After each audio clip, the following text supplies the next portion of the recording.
Hey guys, Scott here with RV Wholesalers. Today we're going to talk about cleaning air filters in your air conditioning system. So today we're looking at a Coleman Mach system. It's got two filters, one on each side. I do have one of the covers off right now and one of the filters out.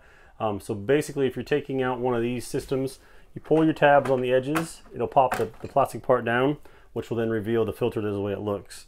In order to get the filter out, you will need to pry down on a corner, use a thin knife or a screwdriver to pull the corner down. It slides right out and then you'll have your filter like so.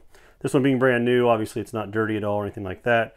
But if you do have a camper that's been used for a year or two, simply take these out, wash it with water, clean it real good, with the rag, wipe it all off, let it air dry, slide it back in. They slide in the same way they came out. And then you just put your cover back on and you're ready to start camping again. If you have any other kind of air conditioner like a Dometic system, it may have a rectangular one in the front. Very similar. Theirs is a foam.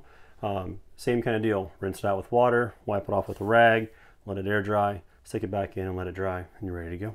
Hey, thanks for watching. If you guys got any more questions or things you want to see, just let us know. Always like and subscribe. You can always give us a call at 877-877-4494. Thanks.